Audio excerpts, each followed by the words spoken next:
So I'm gonna get this out of the way and state that I love scout rifles. It takes me back to those first trips around the Cosmodrome with a green scout rifle, popping heads from a mile away. I think for lots of Destiny players then and today, the trusty scout rifle is how they find a lot of enjoyment with this game. You get to remain at a safe distance and have those satisfying headshots and just casually do some patrols and explore. The quintessential Destiny experience, really. Now with Beyond Light coming and changes made to hand cannons, there may be an opportunity for scout rifles, and in particular 150 scout rifles, to shine in more game modes. With hand cannons not having a 150 archetype, nerfs the sniper aim assist and zoom, and increases the scout rifle aim assist, there may be some real gems in your vault come launch. Today we do a quick overview of 4 150 scout rifles which are not being sunset, and if they are worthy of getting and using come November 10th. First up, we have Transfiguration from the Last Wish raid. This is easily my favorite looking scout rifle and has one of the cleanest scopes in the game. Now, the stats for this gun are not the greatest in the world. It has a really low aim assistance value of 29, poor stability and reload speed, but this gun does have a potential monster of a perk combination, and that is Rampage Kill Clip. That would let you 2-tap enemies for a 0.4 second time to kill. 0.4 seconds. What? Now, the role I have here, I wasn't so lucky. It has a pretty mediocre perk set, but I still really enjoyed using this.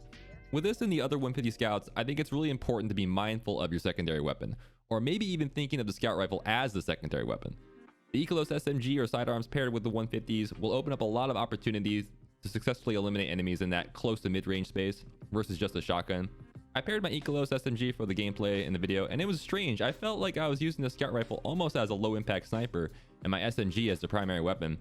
It kind of got me into the idea of giving scouts a perk option similar to Recluse, where a kill with a secondary weapon gives a damage buff to the scout.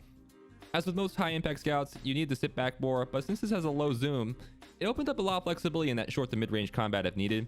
In summary, I would give this weapon a B grade, but that is definitely worth grinding for to get that super god roll with Rampage Kill Clip if you can farm the Last Wish raid. Aw, hey, it's a bunny! Next up is the classic exotic scout rifle, the Jade Rabbit.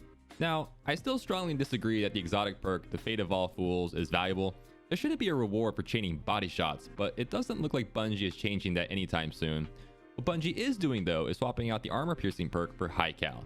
Now, why this is still dumb is because high cal works when you land crit shots, not body, so I'm curious to see how that plays out, but regardless, it's a welcome buff to this weapon. Jade Rabbit has some of the best base stats for a scout rifle in the game with 80 aim assist, perfect 100 recoil, and solid stability and reload speeds, not to mention a catalyst that buffs stability even more.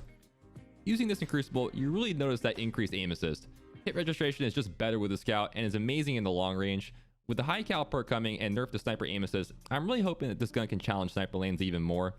The weapon doesn't feel exotic though as is, and should be seen more as a legendary reward, not with the unique perk set instead of an exotic. I think making the scout rifle able to swap between pulse and single shot would have been a really cool option for this to make it a true exotic, making that head seeker perk even more valuable.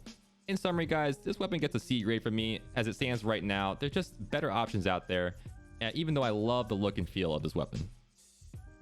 The Polaris Lance, hands down the most effective scout in both PvE and PvP. That's right, PvP. It has this really cool space rifle vibe and just has inherent exoticness to it. Now, looking at the stat values for this weapon, there's nothing that really stands out. It has amazing stability, but that's about it.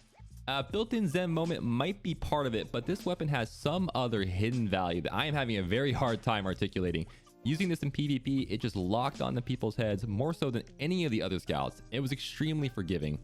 You get that satisfying beep when you land crit shots and returns ammo to the mag, and hitting that delayed solar explosion round all make this exotic unique and extremely rewarding to use.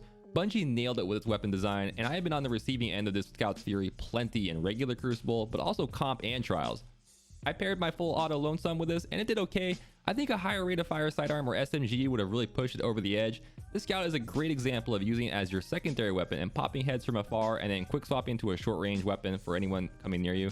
This is 100% worth the grind, and to me at least is a solid A tier weapon, pushing into S tier depending on your skill level. In PvE, with that auto reloading perk for crit shots, you almost never have to reload, and with those solar explosions you can wipe out mobs or red bars. Easily my favorite overall scout, and with the buff to aim assist coming for Beyond Light, I only see this getting better. Alright, so lastly, I felt sort of obligated to say something about the Scholar, which can be obtained through playing Trials. I honestly felt really underwhelmed with the scout rifle. I found its hit registration to be the worst among all the 150 scouts I tested. Now, you can get this with high cal, opening shot, and no distractions, which might help with all that. But I found this weapon to be most effective in mid-range, not long range, which is not what you'd expect from a 150. I felt this was one of the few guns where elemental capacitor would make it top tier with getting that stability buff, which would help it a lot. I know there will be folks who will swear by this gun, but overall, I was left disappointed with it. Maybe next season with the buff to aim assist, it might be more viable, but for now, I give this a C-. So that takes us to our final thoughts on 150s and scout rifles in general for Beyond Light. I'm hopeful that with the upcoming sandbox changes, we'll see more variety in Crucible.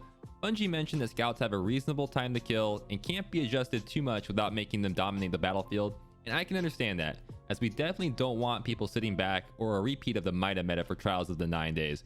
My hope is that with sniper rifle changes, it'll make it so that scouts can actually engage sniper lanes more effectively. I think one of the biggest issues that still remains unaddressed though is flinch, as even a scout with high cal can flinch a sniper reticle back onto the head, which is a huge problem. Bungie, please address that soon. Obviously, there are higher rate of fire scouts coming into Beyond Light 2, and I personally enjoy using the 260 rate of fire scouts like Symmetry, but I wonder how effective they're going to be against stronger 140 hand cannons or auto rifles. 150s have always been the heavy hitters with decent time to kills, and the ones I look forward to most in Beyond Light. I hope you all enjoyed the video. Please hit the subscribe button for more Destiny 2 content in the future. I also stream live on Twitch Friday, Saturday, and Sunday nights. Links listed below. Thank you so much for watching, and I will see you in the next video. Peace.